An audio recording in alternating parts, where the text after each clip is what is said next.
Drivers who often drive at night know 3 taboos. Never go against them, or you will encounter strange and unexpected things. The first rule is that after sleeping during a long drive at night, you must never get out of the car. Even if you need to relieve yourself, you must hold it until morning. The second rule is that when you approach a tunnel, you must honk the horn. 1 long honk, followed by 3 short ones. When it came to the third rule, Master Lu exhaled a puff of smoke, his sleepy eyes looking at me. As for the third rule, he said, no matter who you encounter on the road, do not ask for help. Don't engage with anyone, just keep driving. At first, I didn't believe these taboos he mentioned, but later, when I sent a 3-headed dog emoji, it led to one of the strange incidents that happened afterward, where I narrowly escaped disaster. I was introduced to this job by my father's friend. I was assigned to accompany an experienced long-haul truck driver, Master Liu, who had been driving for decades. Known as Old Manager Liu, he had over 40 years of experience driving long-distance routes. Many young people didn't understand the truck driving profession, but in the 1980s, it was considered a prestigious job. Master Liu liked me and promised to pay me $3,000 for the trip, a considerable amount at the time. After loading the cargo in Zhengzhou, we set off toward Xinjiang, chatting along the way. Back then, there weren't as many highways as there are now. Most of the journey relied on national roads. If everything went smoothly, it would take more than 20 days to reach Xinjiang. How old are you this year, Da-kun? Are you married yet? Master Liu asked as he drove. I'm 23, and I'm still single, I replied. Hearing that, Master Liu turned his head to glance at me, which made me a little embarrassed. Back then, being 23 and unmarried was considered old for a man. This was probably related to my family being relatively poor. No problem. Stick with me for a year, and I guarantee you'll get married next year, he said. His words lifted my spirits. True to his promise, within just 3 months, he helped me get married and even get my own truck. But the cost of that success was enormous. 2.5 days into the trip, the sky began to darken. We decided to rest at the next town. Back then, there was no GPS, but every truck driver was like a living map. Master Liu glanced at me with a mysterious smile. In about an hour, we'll reach the county seat. Have you ever been with a woman before? He asked. No, I replied, my face instantly turning red. Don't worry. Once we get there, I'll let you experience it, he said. At that moment, I still thought Master Liu was the kindest person I'd ever met in the trucking world. But after he said that, things gradually started to feel off. As the sky outside grew darker, we drove for another 3 hours, but we still hadn't reached the county seat he mentioned. The road became eerily empty. No pedestrians, no vehicles. It felt as if everything had vanished, leaving only our truck on the road. At first, I could see Master Liu's calm demeanor, but then his expression turned doubtful, then shocked, and finally fearful. Even the air around us seemed unnaturally quiet, as if something outside the window was watching us. I don't know how much time passed before I noticed it had started snowing outside. I was about to mention it to Master Liu when I felt something was off beyond the window. "Shut up and roll up the window!" Master Liu's sudden shout startled me. I quickly closed the window, sensing his tension as he kept glancing at the rearview mirror. His unease made me inexplicably anxious. In my daze, I noticed an old woman standing by the roadside and wanted to alert Master Liu. "Master Liu, there's someone!" Before I could finish, he slapped me hard. "Someone, my ass! That's not a person. Sit down and shut up," he scolded. I was stunned by his slap and didn't dare say anything further. But then, something even stranger happened. Right in front of us appeared a battered, licenseless black Santana. The strange thing was, although the Santana was moving, its headlights were off. If it weren't for our truck's lights, it would have been almost impossible to spot it. Though odd, the sight of another vehicle gave us a slight sense of relief. At least, it felt like we weren't alone on the road anymore. For the moment, it eased the suffocating tension that had been building up. Master Lu lit a cigarette and exhaled a long puff of smoke before speaking. "Da-kun, what just happened was a ghost wall. Remember, anyone you encounter at night may not necessarily be human." "Was that old woman a ghost?" I asked. Master Lu turned to give me a meaningful look but didn't answer directly. Instead, he said, "Da-kun, didn't you notice?" The ground beneath her feet was empty. Hearing this, I gasped sharply. Seeing my reaction, Master Lu laughed. "All right, we're out of it now. Everything should be fine from here." Then, Master Lu began flashing the truck's headlights at the Santana in front of us. Who the hell is this? Driving this late at night without headlights and moving so slowly? But despite the repeated flashes, the Santana didn't give way. Master Lu grew increasingly irritated and started honking continuously. On the dark, desolate road, the loud blaring of the truck's horn echoed sharply, making my ears ache. Still, the car ahead showed no signs of moving aside. This behavior infuriated Master Lu. He swerved the truck to the left and turned on the high beams, intending to illuminate the driver. However, as he did so, I saw Master Lu's previously angry expression freeze abruptly. His pupils dilated, filled with shock, and even the cigarette in his mouth fell onto his pants without him noticing. I pointed at the burning cigarette to remind him, but Master Lu paid no attention. Instead, he gripped the steering wheel tightly and slammed on the brakes, bringing the truck to an abrupt halt. The sudden stop caught me off guard, and I slammed into the dashboard. Master Lu was panting heavily, his hand gripping the wheel as he stared intently at the Santana ahead. It wasn't until the car disappeared into the snow that he finally turned to me, his eyes bloodshot. There was no one in the driver's seat of that car. Hearing this, I froze in disbelief. How is that possible? The car was moving. Master Liu didn't answer my question. He just kept smoking, one cigarette after another.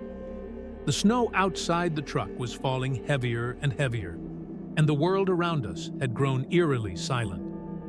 To suppress the fear rising in my chest, I grabbed one of his cigarettes and lit it for the first time in my life. Master Liu glanced at me, but said nothing. I took a deep drag, and a wave of dizziness washed over me. But oddly enough, it eased the fear that had been gnawing at me. Master Liu, was that a ghost car we saw earlier? I asked cautiously. Shut up, he snapped. He stared at me for a moment, then turned his gaze back to the road ahead, remaining silent.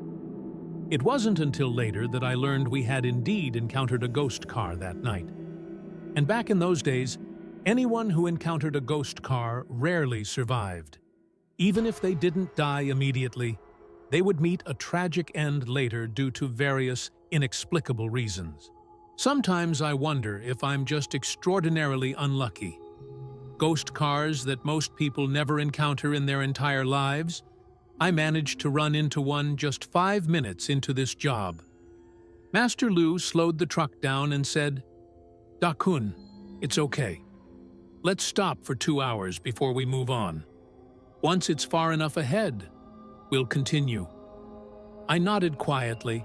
There wasn't much else we could do. Yet, for some reason, I couldn't shake a sense of unease in my chest. During this time, neither Master Lu nor I said a word. We simply sat in silence, each smoking our cigarettes.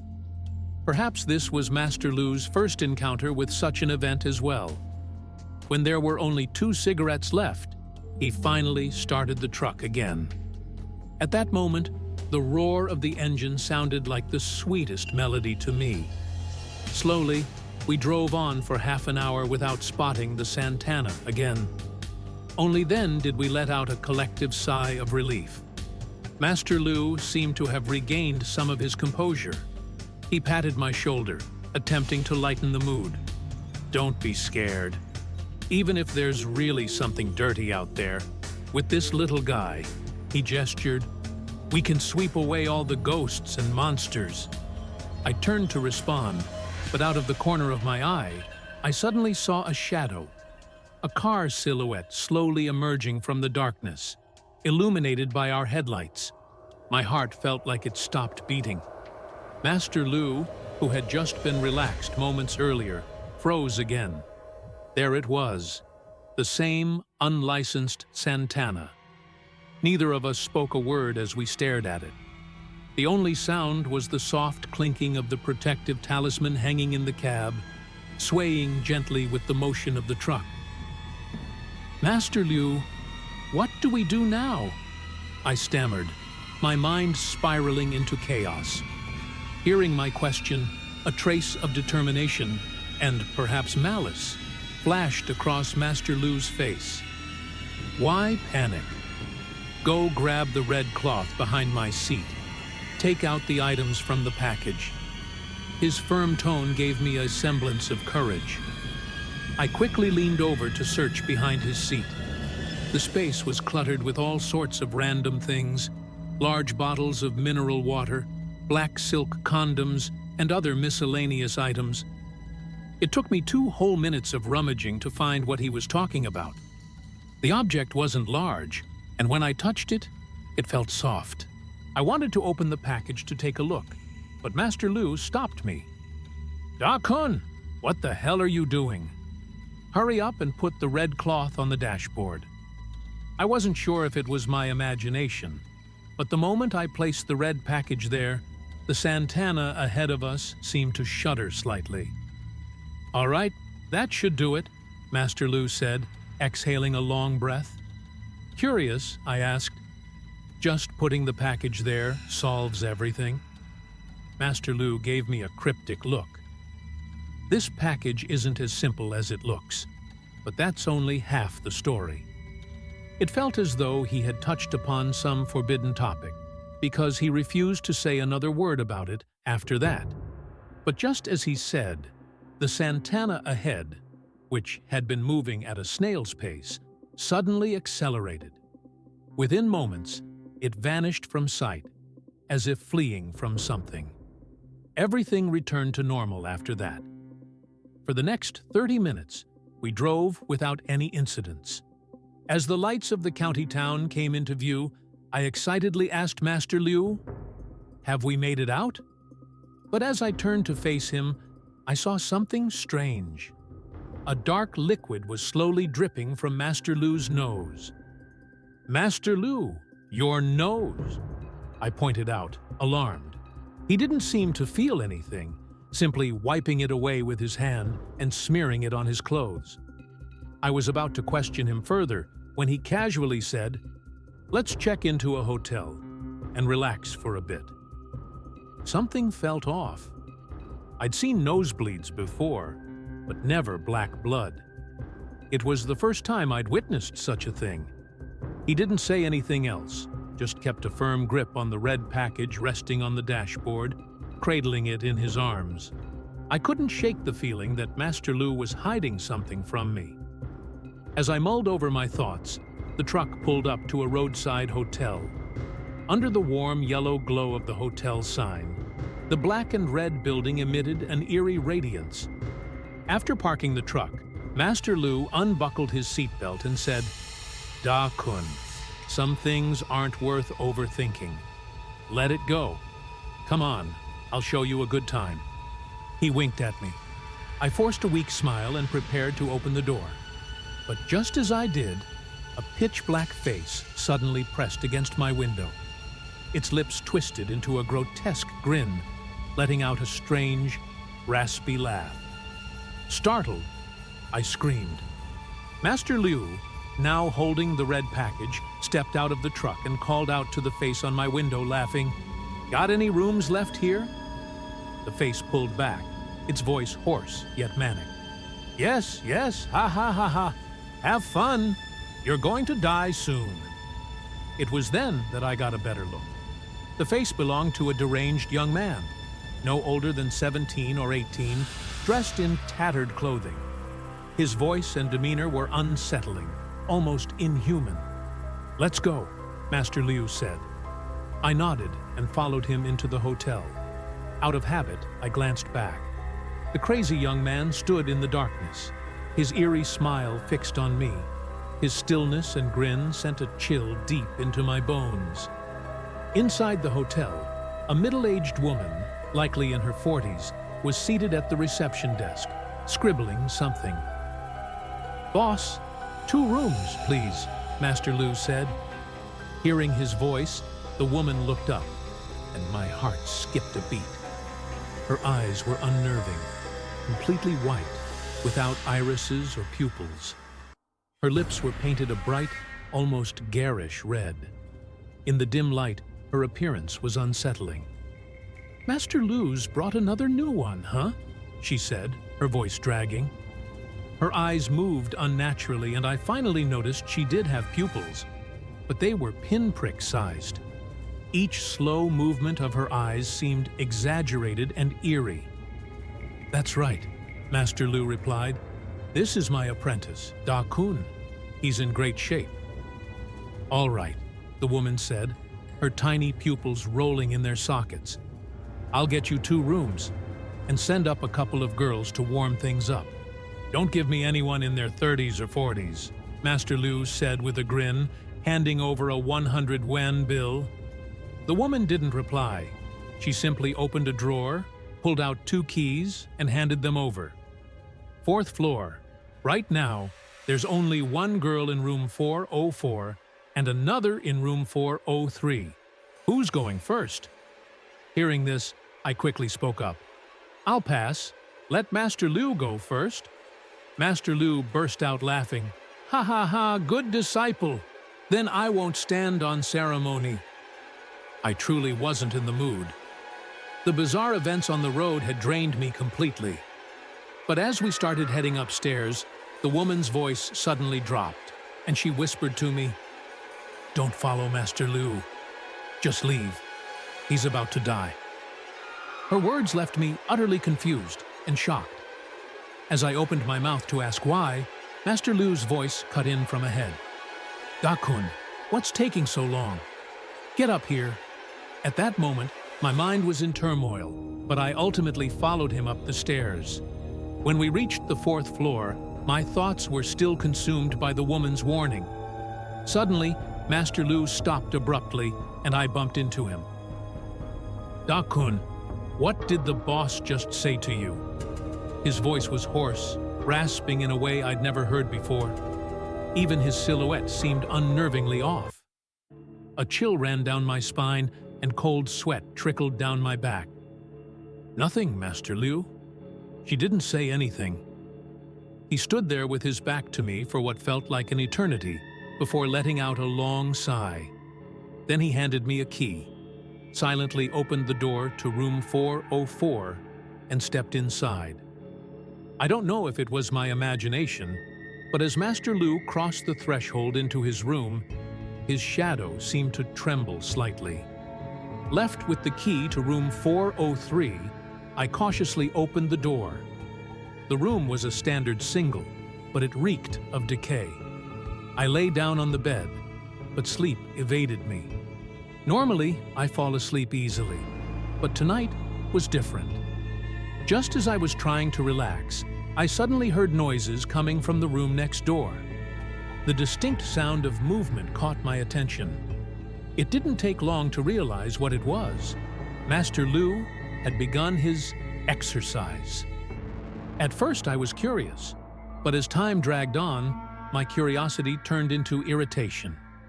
By 3 a.m., the noises still hadn't stopped, and I was growing annoyed. Finally, at around 4 a.m., there was a loud crash from the next room. followed by a low growl from a man. Then, silence. The abrupt quietness unsettled me, but exhaustion eventually won, and I began to drift off. Just as I was about to fall asleep, a faint knocking sound came from my door. It was soft, but unmistakably clear. "Who's knocking at this hour?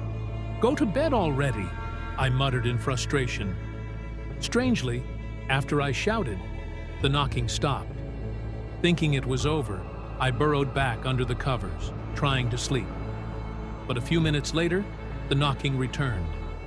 This time, an inexplicable anger flared within me. I threw off the blanket, marched to the door, and yanked it open. What I saw left me paralyzed with fear. I collapsed to the ground, unable to move. Standing at my door, Master Lu's lifeless body lay naked on the floor, completely still. The knocking sound I had heard earlier wasn't from the door. It was the eerie noise of his stiff legs twitching, with his toes faintly tapping against the floor, creating an unsettling rhythm. Instinctively, I wanted to scream, but my throat seemed to close up, refusing to make a sound. At that moment, a shadow appeared at the top of the staircase. I turned my head stiffly and saw the crazy man I had encountered earlier. He clung to the window frame, staring intently at me and Master Lu's body. But instead of fear, his face lit up with twisted excitement. He clapped his hands and shouted gleefully, "A woman! A man! Ha ha ha! What fun!" After his outburst, he began circling Master Lu's corpse, as if admiring a grotesque performance. Then his gaze shifted suddenly to me. He stared at me for a long time before clapping his hands again and saying, "You're going to die soon, too. So much fun." His words sent an icy chill coursing through my veins. My entire body trembled uncontrollably before I blacked out on the spot. When I came to, I was lying in a hospital bed. The sterile smell of disinfectant filled the air, making it hard to breathe. I tried to sit up, but the moment I moved, a female police officer standing nearby approached me with a cautious expression. "Why am I here?" I stammered. She didn't answer. Instead, she pulled out a pair of handcuffs, fastened them around my wrists, and dragged me out of bed. "What's going on? What did I do wrong?" I panicked, struggling against her grip, but it was no use. No one answered me. In a daze, I was escorted into a police car. Eventually, I was placed in a small room under blindingly bright lights. The madman's chilling words echoed in my mind. "You're going to die soon, too." Sometime later, 2 police officers entered the room. A middle-aged man looked at me sternly and asked, "Do you really not know what you've done?" I shook my head, utterly bewildered. His expression hardened as the female officer beside him slowly said, "You killed Master Lu." Her words hit me like a thunderbolt.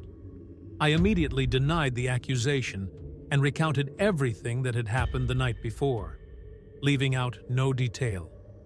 When I finished, the middle-aged officer frowned and asked, "How long after Master Lu finished his business did you hear the knocking?" "About 5 minutes," I replied. He didn't say anything further, simply staring at the paper in his hands. After a while, the female officer leaned in and whispered something in his ear. His expression grew more severe as he turned to me and asked, "You said the hotel owner was a woman." "Yes," I answered hastily. What was unusual about her eyes? Her eyes were mostly white, with irises as small as pinheads. Hearing this, the middle-aged officer slammed his fist on the table and shouted, "Nonsense! The owner of that hotel has always been a man." The female officer squinted at me. Then she pulled a case file from her folder and placed it in front of me. "The woman you're talking about? She died a year ago. Back then, during a fight with a tourist, someone stabbed her in the eye with a stick. I handled that case myself. At that moment, I wasn't paying attention to what she was saying. I was staring at the case file in front of me. The woman in the photos was undoubtedly the same one I met last night. My heart pounded as I recognized her face in the familiar images, but what the officer said next made my blood run cold. The hotel you stayed at last night? The current owner didn't know you were there. That's because the 4th floor has been closed for a long time after someone died there. At this point, I was certain. The woman I met last night was not human. I swallowed hard and said to the officer, "If I told you I saw a ghost, would you believe me?" The officer didn't reply, only squinting at me. I knew she didn't believe me, but everything I said was true. There was no way I could have killed him. I earned my living with him. Why would I kill my golden goose? The officer seemed to have figured this out as well. "I don't believe in the ghost you're talking about. Regardless, you're still our prime suspect." Hearing this, I nodded. I knew that unless something unexpected happened, I'd spend the rest of my life in prison. I regretted it all, regretted chasing after someone else's truck for profit. Instead of earning money, I had trapped myself in a nightmare. I don't know how much time passed before the door to the room opened again. This time, it was the middle-aged officer who entered. He stared at me deeply as he stepped inside. "When will you shoot me?" I asked. "Shoot you? Why would we shoot you? We found the real killer. You're free to go." I didn't register what he said at first. He repeated himself. "The killer has been caught. You can leave now. Your father is waiting for you outside." The roller coaster of emotions left me dizzy. But suddenly, a thought struck me.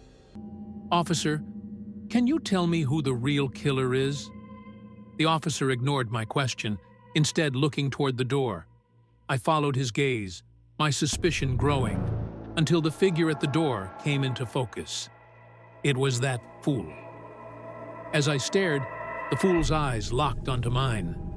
His wooden face twisted into a strange smile. As he walked past me, he muttered something in a low voice. "He chose you." I wasn't sure if I had imagined his words. When I left the police station, my father saw me and immediately kicked me. But after hitting me, he said nothing, instead shoving a pancake into my hand. Riding on the back of his tricycle, tears streamed down my face.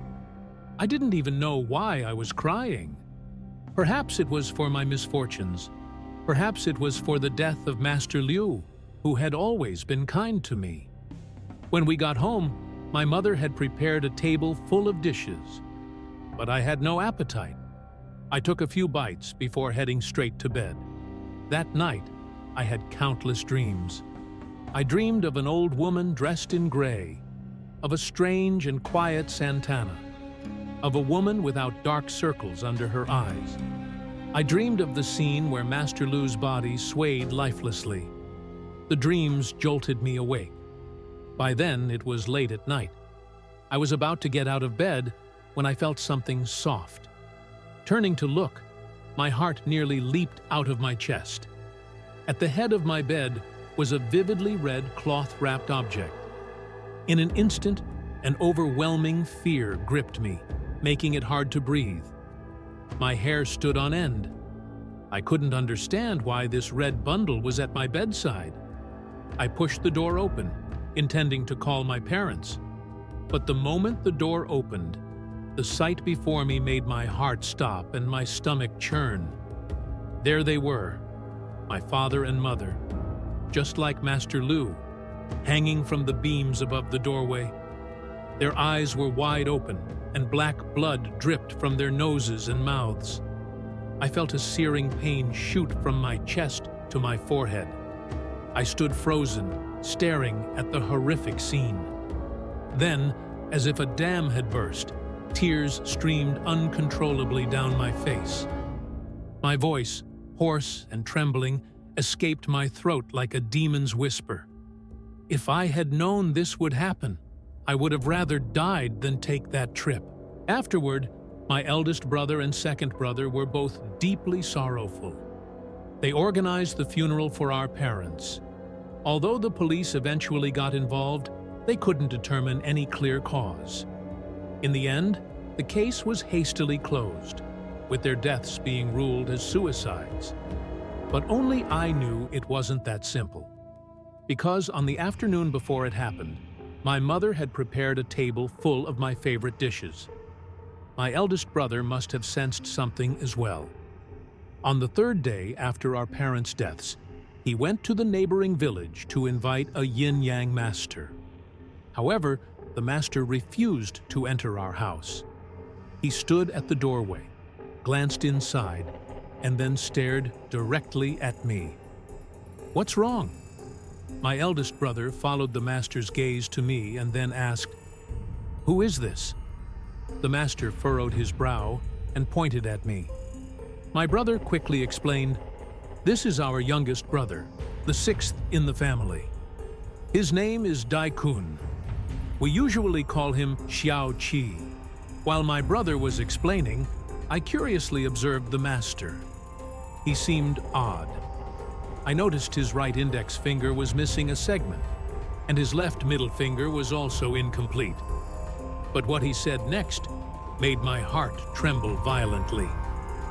"All the strange things happening in your family are because of him."